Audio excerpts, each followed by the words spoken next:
di jalan Allah. Ini Masjid Enam Syuhada lagi dikunjungi sama Ketua Hilmi. Modal awalnya berapa Pak Yudi Pramuko? 750.000 rupiah aja. Jadi ini 500 jutaan nih barang. Sekarang udah habis 310. Masya Allah, tuh udah pakai keramik, laponnya tinggal.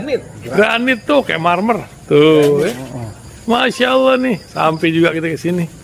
Masjid Enam Syuhada, ngapa namanya Masjid Enam Syuhada, Ya, Pak Yudi? kita mau mendokumentasikan perjuangan dakwah nama anak muda pengawal Habib Rizik Syihab itu. Masya Allah. Yang dibunuh sama orang jahat di kilometer 50. Kilometer 50 ya. Itu kan simbol memperjuangkan dakwah itu kita harus memberikan segalanya untuk Islam kan ya. Untuk Masya dakwah Islam. Allah. Dan nama anak muda itulah yang sudah memberikan segalanya untuk Islam. Masya Allah. Apa nanti nama pemuda itu ada juga di sini mungkin diterapkan? Mungkin namanya 6 syuhada. 6 syuhada Iya, itu, 6 syuhada dipasang di sini, 6 syuhada. Beb Ali, apa yang dikomentarin dari ini semua, Beb Ali? Masya Allah, luar biasa. Dari uang 700.000, kalau pengen ternyata bisa. Bisa. Allah kirim. Tuh, bisa. Ya, dengan Masya. dengan masuk satu gang kecil, tapi Bapak ini luar biasa. Kecil tuh. Oh, Masya Allah ya. Satu call aja. Masya Allah. Perjuangan Pak Yudi Pramuko, YouTuber sejagat paling tua. Tertua di semesta. Tertua di semesta. Masya Allah. Tukang donat. Tukang donat. Tukang donat dari Paru. Ini saya laporkan dari lapangan ini, langsung dari Masjid Enam Syuhada. Masya Allah. Dan ini dia. Dalam lihat ah. Tuh, lihat tuh masjidnya. Tuh imamnya di situ tuh. Malam-malam lagi kita. Masya Allah. Masih kurang nih. Atapnya katanya transfer aja. Assalamualaikum warahmatullahi wabarakatuh. Saya Yudi Pramuko, tukang donat dari Parung, YouTuber tertua di semesta. Tertua di semesta, harusnya gitu. Alhamdulillah, wassalatu wassalamu ala rasulillah.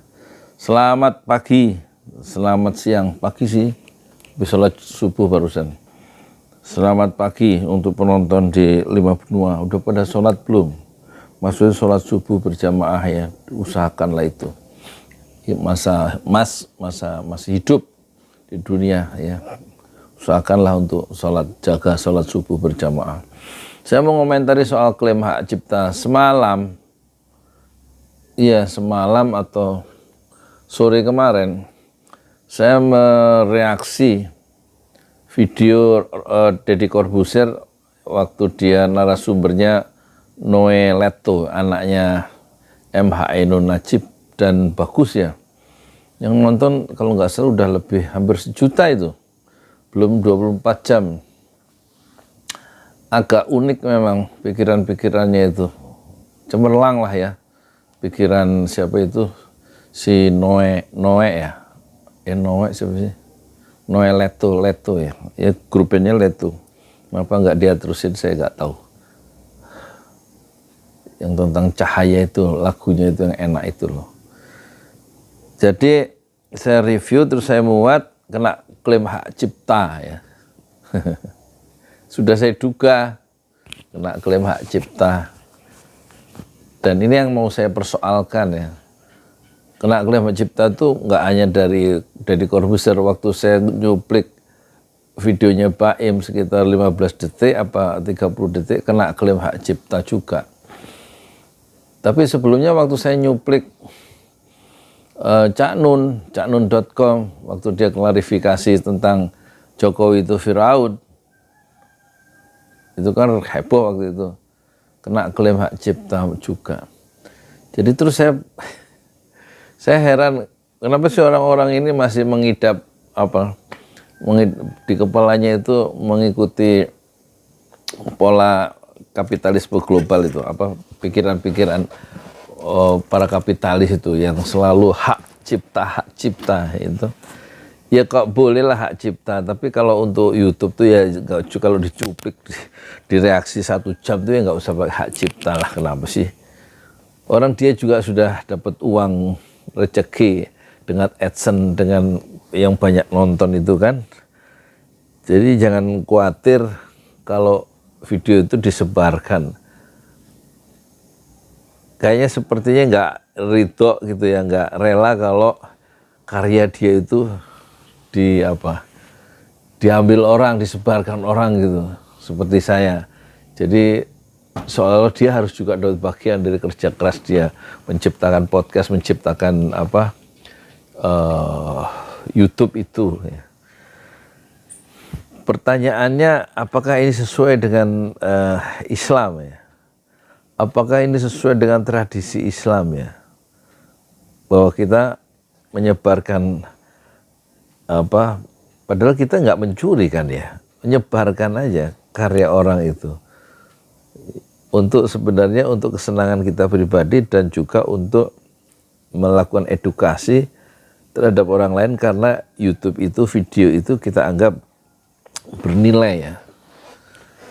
Itu kan seperti seperti seorang ustadz yang menetapkan tarif di awal, ceramah saya sekian itu. Dalam Islam sebenarnya kan nggak boleh begitu. Kalau diminta jasanya untuk berceramah atau untuk ngaji Quran atau untuk ngajarin Quran, ya sudah berangkat aja. Kalau bisa datang, kalau nggak bisa ya enggak. Tapi terus nggak perlu bilang ke panitia, ini tarif saya sekian ya. Kayaknya nggak sesuai tradisi Islam. Kalau dikiaskan ke situ ya, dianalogikan ke situ, YouTube yang kita sebarkan baik by Wong atau Ainun Najib atau Deddy Corbuzier, terus kita kena klaim hak cipta atau lagu-lagu itu, kayaknya harus dipersoalkan lagi deh, khususnya dalam konteks Indonesia, negara muslim terbesar dunia. Seluruh YouTube itu sebaiknya nggak usah ya kita kenakan hak cipta ya, nggak usah diatur sistemnya sehingga orang yang mencuplik itu kena hak cipta. Dalam tradisi Islam, penulisan buku-buku, kitab-kitab besar itu, baik yang sekarang, ya, umumnya mereka kalau buku karya mereka dalam bahasa Arab, ya kan, kemudian mau diterjemahkan ke bahasa Indonesia, tafadhol, silahkan, nggak minta juga bayaran bagian royaltinya gitu ya, karena dia memiliki standar nilai yang lebih tinggi, bahwa menyebarkan ilmu itu jauh lebih penting daripada kita menghargai atau minta dihargai dalam bentuk rupiah dalam konteks hak cipta yang memang itu mungkin ya tradisi barat ya, intellectual rights itu ya, yang kemudian diadopsi oleh agen-agen anak cucu Romawi yang ada di Indonesia yang kemudian membuat undang-undang di DPR untuk meneguhkan tentang pentingnya intellectual rights ya. Ya, bagian dari anak cucu Romawi mereka itu, meskipun orangnya beragama Islam ya. Siapa yang bagian dari anak cucu Romawi? Ya Deddy Corbuzier, kemudian siapa itu? Deddy Corbuzier, Cak Nun untuk channel-channelnya ya, dan juga Bae Wong dan juga yang lain itu. Sama itu. Jadi menghambat penyebaran ilmu itu, ya kan? Atau penyebaran ilmu terjadi, tapi kemudian dia kapitalisasi modal, kapitalisasi uang itu hanya untuk dirinya sendiri. Kan itu sangat individualistik ya. Orang lain nggak boleh dapat bagian dari segi uang ya. Makanya royaltinya hanya untuk dia sendiri. Orang lain yang mencoba menyebarkan ilmu yang manfaat itu kemudian nggak dapat apa-apa, kemudian malah di-ban atau dihukum ya, karena melanggar hak cipta. Ini persoalan-persoalan yang mungkin perlu kita persoalkan ya kalau dia sebagai YouTuber muslim gitu ya. Termasuk ustadz-ustadz ya, yang punya channel khusus seperti Ade Hidayat Official atau Abdul Somad, apakah kalau kita menyebarkan itu juga kena hak cipta? Saya nggak tahu. Kalau memang ustadz-ustadz itu yang punya channel khusus dan kemudian kita cuplik ya YouTube-nya itu, terus kita sebarkan lewat YouTube kita dan kena klaim hak cipta, itu berarti kan menyedihkan juga ya. Seorang yang paham Islam misalnya begitu, saya nggak tahu ya. Belum pernah soalnya untuk kasus-kasus ceramah gitu. Kalau mereka yang mengerti mendalam Islam kemudian melarang dalam tanda petik orang untuk menyebarkan ilmu sekaligus mendapatkan hak, mendapatkan bagian royalti itu atau bagian itu atau atau sebenarnya mungkin dibagi dua, saya nggak tahu ya. Tapi klaim-klaim hak cipta itu seolah-olah asumsinya ya. Asumsinya kan bahwa dia itu menciptakan itu seluruhnya. Padahal ilmu yang dia keluarkan itu juga berasal dari Tuhan ya, berasal dari Allah yang juga tidak meminta bayaran. Ya kan, tidak meminta bayaran. Apalagi kalau dalam konteks YouTube itu kan gampang ya, nggak ada usahanya lah kira-kira gitu. Hanya cuma ngomong aja kayak Deddy Corbuzier itu cuma ngomong aja dapat duit ya.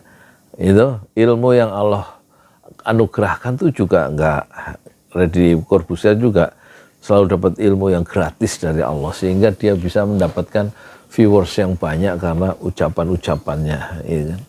Jadi sebenarnya ada ketidakadilan dalam segi kalau kita mencuplik video orang atau Deddy Corbuzier itu kita kena hak cipta. Itu sebenarnya ada di di bawah sadarnya.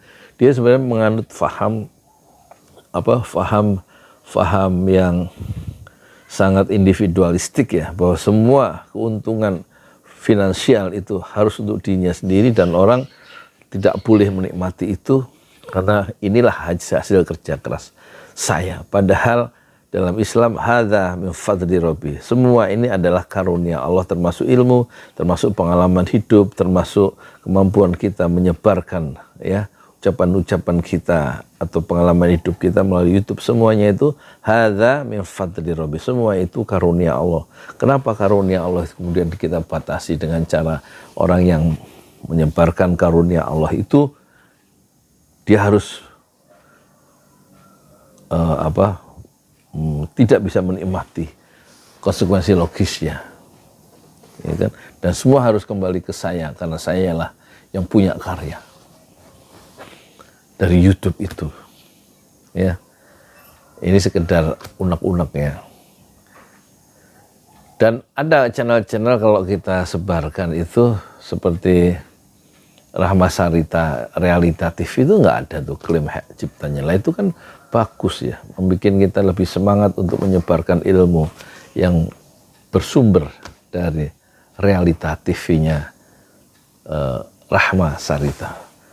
Masa Deddy Corbuzier, Pak Im Wong sama Cak Nun itu kalah sama seorang perempuan namanya Rahma Sarita atau Realita TV? Nggak malu? Ente pada nggak malu sama perempuan. Assalamualaikum warahmatullahi wabarakatuh.